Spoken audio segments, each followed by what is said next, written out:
This is a Bulgarian split squat iso hold. For this demonstration, I'm going to use a bench. You can use a bench, a chair, a couch, a small table, anything along those lines will work really well for this. There's a couple of different foot positions for the back leg in particular on this. So whenever I do a Bulgarian split squat of any variety, I like to start at the top with my back foot kind of on my tiptoes, and then as I drop down, you can see my foot kind of flattens out on the top of it. Now you could do that. Some people like to get their toes tucked underneath. You get a really good stretch on the quad whenever you drop down in that position, but it's not super comfortable for some people. And then others like to just have their foot flat the whole time. You get a nice stretch down on the muscles in the front of your shin whenever you do this. Find what works best for you, it doesn't necessarily matter. But this, as I said, is an iso hold exercise. So, I'm starting in my upright position, my back foot's up on my surface. I'm going to keep my chest up tall, drop down to that bottom position right before my knee touches the floor. I'm just going to hold this for a set amount of time. Now you can see in this demonstration, my shin has a nice vertical lean to it. This is going to put it more on my quad. Where if I do the same thing and step my leg out farther, now I have that more vertical shin. I'm going to really feel this a lot in my hamstring and then this back leg as well. Find what works best for you. I tend to trend towards the quad dominant one where I have that front shin angle leaning a little bit more forward. But again, it's personal preference. If you have a weakness more in your hamstrings, that may be something you want to try, having your foot a little farther out. But that is a Bulgarian split squat iso hold. Do that for the time allotment given in your personal program. This demonstration is a Bulgarian split squat. So I have a bench that I'm going to use for the demonstration here. This can be done on a couch, a chair, a small table, anything along those lines. I'm going to put my back foot up on that surface. Again, I like to start on my tiptoe, and as I drop down, come to the top of my foot. But without holding at the bottom, we're going to drop our back knee down low till it almost touches the floor, push straight back up out of it. You can see whenever I do that, I keep my chest up tall, I drop down, push back up. Now your program may call for some kind of pause at the bottom of that or a slow negative down. So I'll demonstrate that a little bit just so you get a feel for what that looks like. Let's say we have a 3-3-1-0 count. Where we're going to count down for 3, 1, 2, 3, and then hold here, 1, 2, 3, and then push back up. So make sure that you guys are paying attention to the tempos given in your program and perform that for the set number of reps given on each leg. This demonstration is going to be both a high and low plank, modified, and just in a normal form. That was done.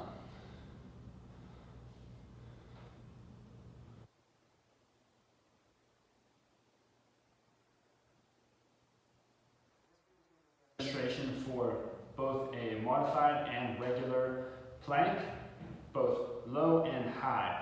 And I'll show you what those mean here in just a minute.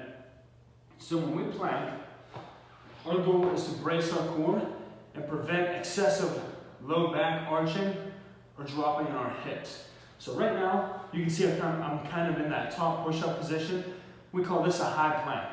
Now, once I'm in this position, what I want to do is lock my ribs in place, tighten them up and kind of crunch almost towards my hips, and I'm going to squeeze my butt at the same time and tighten my legs up. So when you do that, you're going to feel tension created all through your torso area that is allowing us to lock into that position.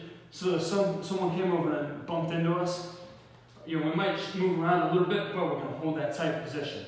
So again, that's a high plank. The low plank is the same concept, but from our elbows instead. So again, locking in with our ribs down over our hips, squeezing my butt, and just maintaining this nice flat back position, trying to keep a relatively straight line from my shoulders to my ankles.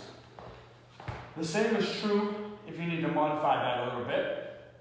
If we elevate our hands, that kind of gives us a little bit steeper angle and creates less torque down through your midsection that's trying to pull your belly down. So it just makes it a little bit easier for us. So I use a bench here to demonstrate. You could do something, or you can do the same thing on a counter or on a chair. Just find an elevated surface that works best for you. Hands or elbows on that surface. And again, same idea, squeezing my butt and locking my ribs down, tightening up my abs as much as I can to make this nice and flat, not letting it dip down. If I drop down my elbows, same idea here, I'm squeezing my abs tight and squeezing my butt and just trying to maintain that nice braced core position that helps us create stability through our midsection. This exercise is a towel or a carpet slider leg curl. Now in this demonstration, I'm going to use this glider from Titan Fitness just because I'm on a rubber floor, so the other options wouldn't work well here at all. And so if you're on a hardwood surface, think of using a towel or some cloth object, even a shirt or a pair of pants would work. And putting your heels on that instead. And if you're on a carpet surface, carpet sliders for furniture, or actually paper plates or something of that consistency will slide pretty well for you. But a leg curl, we're going to put our heels on whatever we happen to be using, whether that's a towel or sliders. We'll lay flat on our back. Now there's two ways to do this. One of them is a little bit easier than the other. I'll show you the normal version first. I'm going to bring my heels in towards my butt, kind of tighten up my hamstrings, and I'm going to bridge my hips up in the air. So I'm creating tension through my glutes, my hamstrings, and then what I'm going to do is just control that out relatively slow. You'll see here, my legs aren't completely straight, but I'm still keeping my hips up off the floor. I'm going to drag my heels right back towards my butt. Control it out, keep my hips up off the floor, drag back in. Again, that's the normal version, it's a little bit more challenging.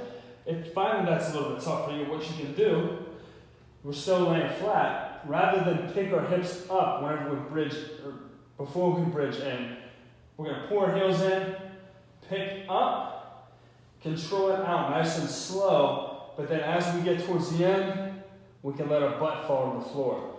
So again, we pull our heels in, bridge the hips up, and control that out slow, allowing the hips. This demonstration is going to be a body weight squat, 1.5 rep. And I'll show you what that 1.5 rep means in a minute.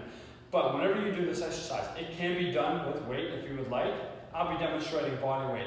But you can use bands, a dumbbell goblet squat, a barbell, however you would like. That's perfectly fine. So when we set up for a squat, I like to tell people to put your legs, or your feet rather, at a comfortable width to you.